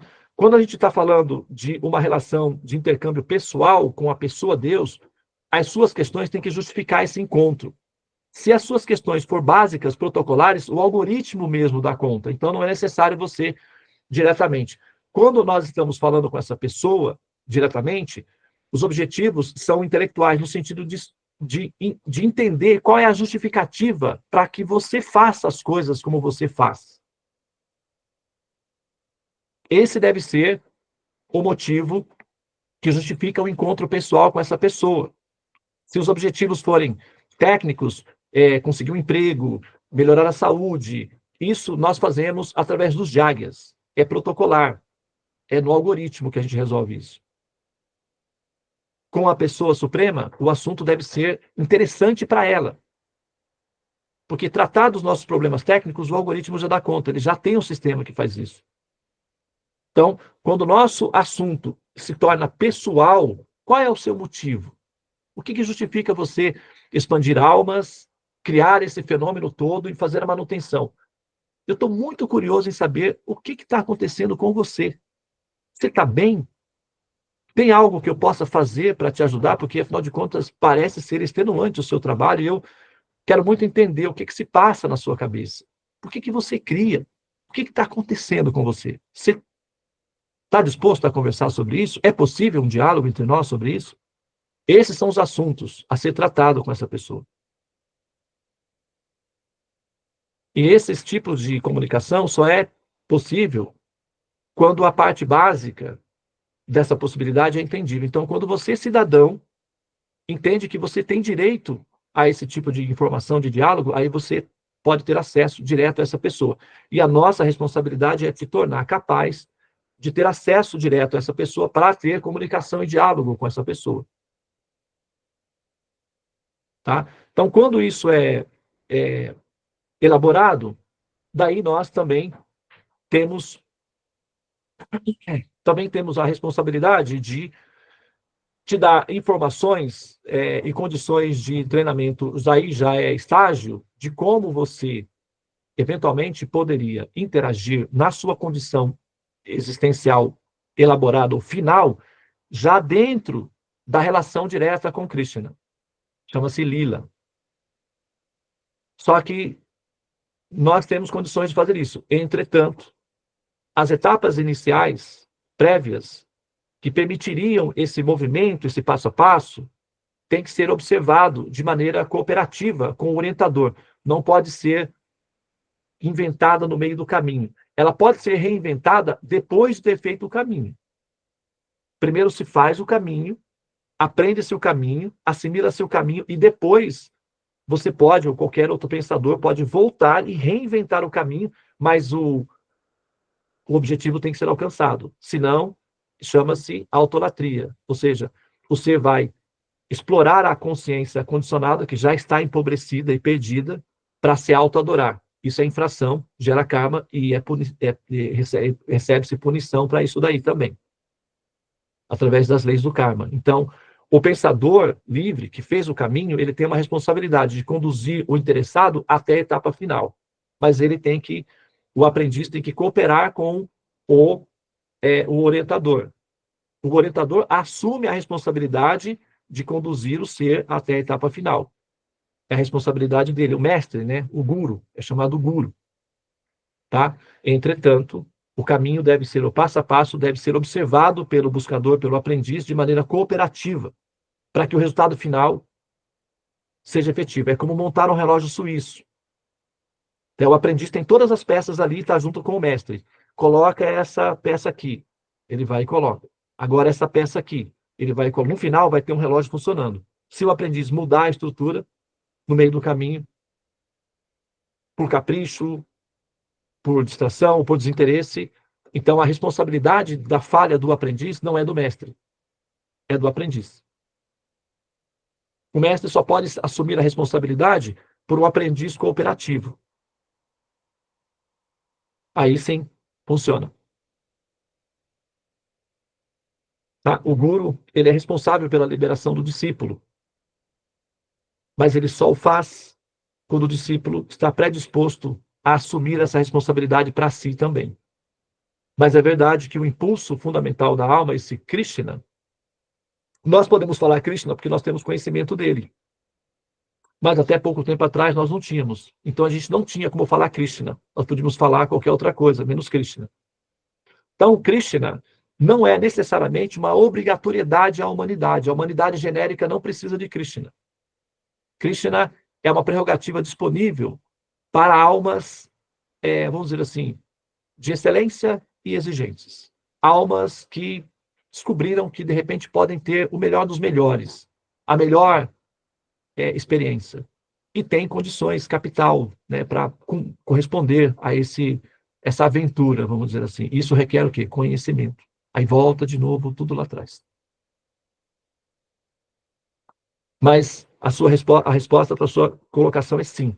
Você está certa na definição absoluta, entretanto, a gente tem que lidar com uma realidade mais abrangente, né, que para milhões, bilhões de pessoas, o conceito Krishna ou a palavra Krishna não diz absolutamente nada. Ela não tem a menor intenção ou a menor relação com esse princípio e não sabem absolutamente nada sobre isso daí, porque está fora do radar. Então não alcança essa definição. Essa definição só é possível para uma lente calibrada e com um radar bem direcionado. Aí consegue-se visualizar esse objetivo. Mas isso é um recurso que já está disponível para um pesquisador que já tem uma certa, vamos dizer, né, um certo coeficiente já à disposição. Então, nós podemos falar Krishna, mas se a gente olhar para a humanidade, essa definição não é válida em absoluto. Ela é absoluta como definição final, mas ela não é absoluta como praticidade da condição da humanidade em si. Então, nós podemos desfrutar do prazer de pensar em nós nessa relação com Krishna. Mas isso é um recurso que nós temos. E como esse recurso gera uma responsabilidade sobre nós, então, qual é a responsabilidade? Abrir possibilidade que essas outras almas também tenham no radar essa probabilidade. É um processo um pouco demoradinho, mas é satisfatório, porque nos completa devido a essa união com o absoluto, que tem essa missão para si. Quando nós assimilamos essa para nós, automaticamente a sensação é de absoluto, na condição de união com o absoluto. Então, a satisfação é natural como consequência dessa relação absoluta. Ok? Você quer comentar mais alguma coisa? Eu queria fazer uma pergunta assim. Por que você escolheu basicamente essa música? E se você fosse defini-la, né? Se você estivesse falando agora com todos os pensadores que realmente têm um conhecimento em Krishna, seria o mesmo linguajar que você está usando conosco nesse momento? Não. Porque aqui tem diferentes pessoas que entendem de diferentes formas. Isso, não seria. Aqui eu estou em casa, né?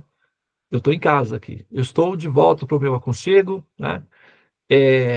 Como é? Vamos pegar aqui. Querendo um sorriso sincero, um abraço para aliviar o meu cansaço de toda essa minha vontade. Ou seja, saudades é para quem ama, né? Então, quando você está em casa, por exemplo, eu estou aqui no meu ambiente, que é o meu ambiente, meu habitat natural. Então, aqui eu tenho a liberdade de falar sem que eu me sinta constrangido em relação a diferentes definições de conceitos e tal. Agora, se eu estivesse interagindo com um grupo um intercâmbio religioso, por exemplo, aí eu usaria um outro tipo de linguagem. Eu não usaria essa mesma linguagem. Eu teria que usar uma linguagem mais genérica, que respeitasse, né, as diferentes opiniões. Eu teria que fazer um politicamente correto aí, tá? Então dá para fazer isso também, que é normalmente o que a gente faz quando está falando com um público geral. A gente normalmente fala mais. A melhor política é falar de Deus, porque Deus é geral. Então, se você fala de Deus, fala do amor de Deus, fala da relação com Deus, do respeito a Deus, da união entre os povos, é uma linguagem coletiva, todo mundo entende, todo mundo apoia, você não cria nenhum conflito e você passa bem fora do radar.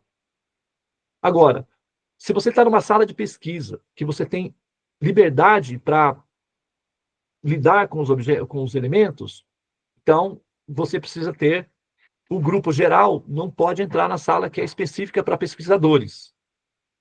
Eles não vão, eles podem fazer algum acidente, pode pegar algum objeto que não é correto e colocar no lugar errado. Então, O público geral, os estudantes genéricos, ficam de fora do laboratório. O pesquisador escolhe alguns estudantes para fazer parte da equipe de laboratório. Aí, nessa sala, somente alguns estudantes entram, porque eles conseguem interagir com aquela informação. Então, tá, aí já é diferente. Então, se alguém, por exemplo, de fora, ouvir essa explicação, que seja uma outra pessoa, o que ela vai ter, ela vai entender? Ela vai pensar, ela pode pensar da seguinte maneira: eu respeito a opinião dele de pensar errado.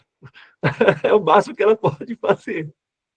Ele está pensando errado, o meu Deus é o Salvador, o meu Senhor é o único que há e tal, e ele está errado. Ela pode pensar assim de mim. O que ela pode fazer é respeitar o meu direito de pensar errado, até porque eu não sou violento, então eu não causo danos à pessoa, entendeu? Eu não crio confusão na vida da pessoa. Um islâmico muçulmano, por exemplo, com muita fé no Islã, no Alcorão, na definição. Eu tive lá numa mesquita em Dubai, e é praticamente uma sala de yoga, né? As pessoas entram ali, fazem a meditação e saem. É uma sala de yoga, praticamente, né? Elas fazem orações e saem. Não tem nada de errado com isso. É uma coisa boa.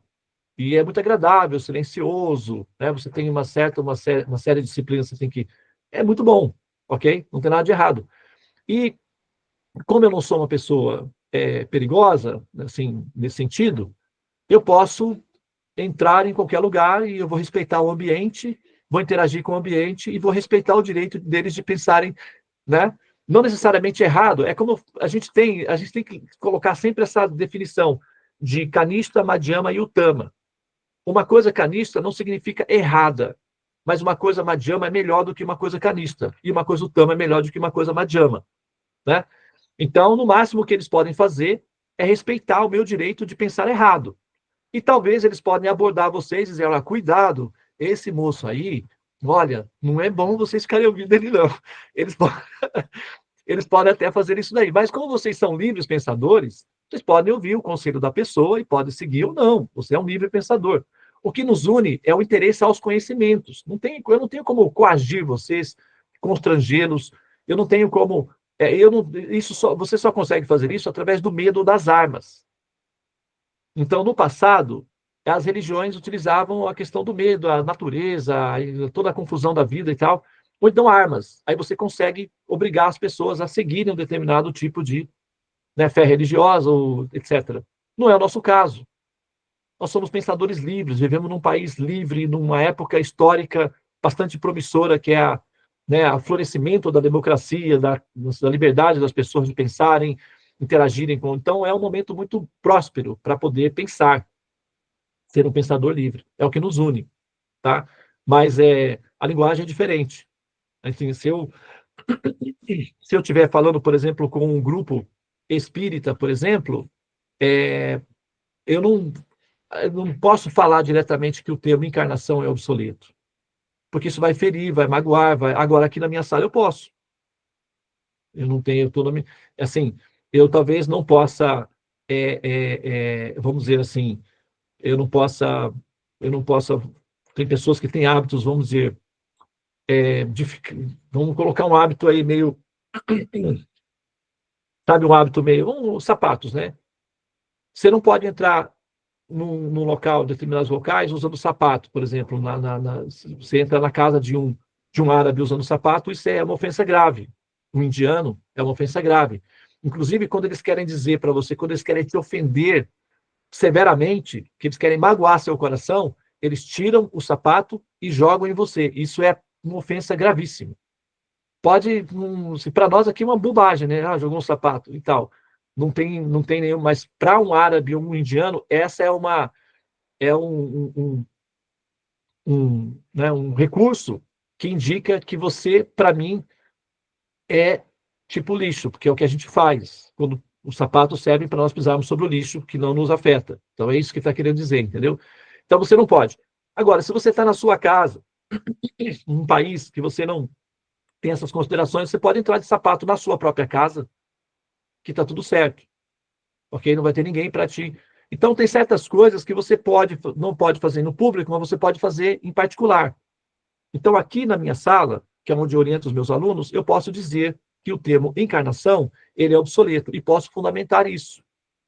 Mas eu não falaria dessa mesma forma se eu estivesse falando com pessoas numa, né, numa assembleia espírita ou numa assembleia, sei lá, talvez, não, espírita é porque é o que vem mais na nossa mente, né? Mas tem outros grupos que são assim também. Então eu teria que usar um outro tipo de linguagem, mais adaptado, sem que fosse tão, que parecesse ofensivo ou agressivo para eles. Eu teria que respeitar e eu consigo fazer isso. Agora, na minha sala, com os meus alunos, eu tenho a prerrogativa de ser um pouco mais incisivo, mais cirúrgico, sem que isso seja um problema para mim. Então, eu estou na minha sala, né?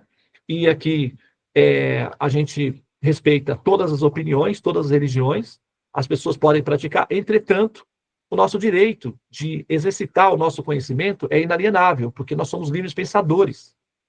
E é assim que progride, é assim que a humanidade progride. Se esse conceito não for alcançado por um determinado aluno, normalmente ele vai se distanciar. Eu tenho poucos alunos, na verdade, porque a ideia genérica de Deus é muito mais fácil. A ideia pessoal requer uma atualização, que é um pouco mais difícil. Então, não são muitos alunos que chegam até nesse ponto. Uma grande parte dos alunos, eles querem o que querem de Deus, aliviarem os seus sofrimentos, resolverem seus problemas financeiros ou de alguma coisa assim, e depois eles se afastam, porque não é o interesse, não é a pessoa em si. É só que essa pessoa esteja trabalhando para que as coisas funcionem para mim aqui. Esse é o grande povo. O geral é assim. E não tem como mudar isso daí. Mas a nossa insistência é identificar entre essas pessoas algumas que se interessam pela pessoa propriamente dita. Alguns que conseguem sair um pouco do hermetismo egocêntrico e conseguem enxergar que existe uma outra pessoa. E essa pessoa também tem direito de fala. Essa outra pessoa também tem direito de ser enxergada como pessoa e não apenas como o supridor das minhas necessidades. Então, aí esse tipo de comunicação. Mas, e mesmo, por exemplo, se eu estiver, por exemplo, falando com uma comunidade de devotos de Krishna, de devotos Hare Krishnas, você tem vários tipos de comunidades de devotos Hare Krishnas, aí você tem também os Siddhantas, são chamados Siddhantas, que são a maneira como se entende Krishna, ou o caminho que se faz até com a conquista de Krishna. Então, tem algumas coisas do nosso Siddhanta que eu não colocaria, por exemplo, se eu estivesse fazendo uma aula dentro de um templo Hare Krishna, com a comunidade dos devotos de Krishna, que são muito queridos para Krishna, e eu possivelmente utilizaria uma linguagem mais amenizada, um outro tipo de linguagem. Eu não colocaria da maneira como eu faço aqui com vocês. E como vocês são livres, todos os meus alunos, eu tenho alguns alunos que são alunos iniciados. Eu faço a pré-iniciação desses alunos. Mas esses alunos, eles são orientados que eles têm o direito de migrarem para outras comunidades, caso queiram. Eles não são obrigados a permanecerem comigo se o meu sistema ou a forma de ensinar a consciência de Cristo não for alcançável ou não for compreensível para eles. Existem outras comunidades, nós não somos a única. Eles podem aderir a outras comunidades, a outros gurus, a outros mestres, e está tudo bem, porque existem realmente uma diferençazinha de conceitos. Mas aqueles que são pré-iniciados ou iniciados por mim, são meus alunos, eu me dou ao direito de assumir a minha responsabilidade, de orientá-los de maneira que o resultado vai funcionar. Eu posso garantir o trabalho que eu faço, eu tenho que dar garantia pelo trabalho que eu faço, eu tenho que dar garantia do produto que eu estou oferecendo, então eu tenho que me certificar de que vai dar certo. E para dar certo, eu preciso fazer alguns ajustes para que dê certo. Eu não posso me responsabilizar pelo trabalho que outra pessoa faz. Eu só posso me responsabilizar pelo trabalho que eu faço. Eu só posso assumir a garantia do trabalho que eu faço. Então, os alunos que são meus alunos e são discípulos, e tem no nosso grupo, a gente tem o grupo geral de pessoas que gostam de mim, que gostam da sala dos mantras, que aprendem e que está bem. Tem aqueles que se interessam um pouquinho mais, que entram nos conhecimentos, fazem os cursos e está melhor. Mas tem alguns que querem ser aprendizes pessoais, querem a minha atenção pessoal, querem ter acesso direto a mim com uma frequência maior pelos interesses, nos nossos interesses em comum, que é a conquista da pessoa Krishna. Aí esses são os meus discípulos ou discípulas, aprendizes na condição de discípula. E mesmo aprendizes na condição de discípula, na minha posição como Shiksha Guru, essas pessoas ainda continuam sendo livres. O que nos une é apenas o interesse pelo conhecimento e o prazer que esses conhecimentos produzem. É isso. Não existe obrigatoriedade. Uma discípula minha não está obrigada a ser uma serva subserviente eternamente. Esse não é o conceito que nós utilizamos. Tá? Todos são livres.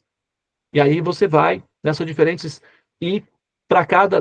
vocês sabem que tem certas observações e colocação que nós utilizamos na nossa sala de pesquisa, que nós não usamos aqui nos Gotas Védicas por conta da relação que a gente tem de cuidado com o público, porque não é todas as coisas que nós podemos falar num público mais geral. A gente tem que ir conduzindo as operações para que eles possam ir digerindo gradualmente na medida em que, no nível em que eles estão.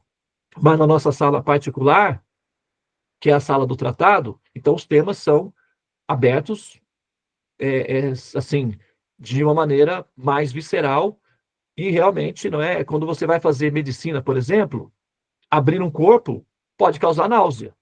Não é para todo mundo. Tem muitos alunos de medicina que, quando tem que fazer autópsia, desiste do curso e vai fazer psicologia. Não é? Então, é assim. Entende? Para fazer essa invasão profunda nessa pesquisa, requer uma certa estrutura, realmente, e eu preciso me certificar de que o aluno consiga. Aqueles que não conseguem são absolutamente livres. A porta da entrada é a mesma da saída e permanece sempre aberta. Só ficam os alunos que se adaptam. Os demais, o mundo, a vida, os paradigmas são todos disponíveis. Então, as linguagens realmente são específicas para cada grupo. É por isso que a gente, né, convida os alunos. Olha, interesse-se pelos conhecimentos. Tá bom, Devananda, tudo bem. Supomos que eu me interesse pelos conhecimentos. Qual é a próxima fase? Síntese da Bhagavad Gita. Tudo bem. Qual é a próxima fase? Introdução ao tratado. E qual é a próxima fase? A fase da pesquisa na nossa sala, que é a sala do tratado. Tá? Então, todos os nossos cursos são livres. Nenhum curso é pago. Todos são livres. Como professor, eu aceito doações, que são chamados dakshinas, para me auxiliar na minha atividade. Mas não tem nenhuma obrigação de ser pago. Esses conhecimentos, eles são do governo. Então, todos os cidadãos têm direito a eles. O professor, que é o mestre, pode receber gratificações, presentes, dakshinas, doações, para que ele consiga conduzir as operações de maneira satisfatória e tranquila. Isso é parte do conhecimento védico. Dakshina ao guru. Pode ser feito. Né? Mas não é pago. Os cursos são livres. Então, como professor, eu também tenho o direito e a prerrogativa de dispensar um aluno quando ele não é cooperativo. Porque eu não posso gastar meu tempo e minha energia, que são valiosos, com alunos distraídos. Eu só posso interagir com alunos cooperativos. Então, quando o aluno está se distraindo demais, aí a gente dispensa o aluno. O próprio aluno se autodispensa, tem muita coisa para fazer. Começou uma queimada lá no sudoeste da Austrália, então tem que ser voluntário para apagar o fogo, sei lá. Qualquer coisa acontece e o aluno, então, migra. Entendeu? Muito bem. Então é isso, tá? Eu acho que agora sim, pessoal. Muito obrigado, então. Que é muito bom estar de volta aqui, né? Para o meu aconchego. Eu estava brincando com a minha esposa, que eu resgatei ela de 2 guerras. Ela foi para a Índia, começou uma guerra lá, Paquistão, né? Atacou a Índia teve que... E aí ela conseguiu sair da Índia, né? Eu tive que pagar o resgate dela, consegui tirar ela da Índia, foi para Dubai. Aí eu fui lá para resgatá-la. Quando eu cheguei, a outra guerra começou. E foi muito difícil sair de lá, mas nós conseguimos. E agora eu estou aqui, e é muito bom estar aqui, de volta para o meu aconchego. Hare Krishna. Muito bem, então tenham todos um excelente dia. Namastê. Tchau, tchau para todos. Hare Tchau, Krishna. tchau. Hare Krishna. Obrigada, foi ótimo. Excelente. Ótimo dia. Ótimo fim de semana. Tchau, tchau.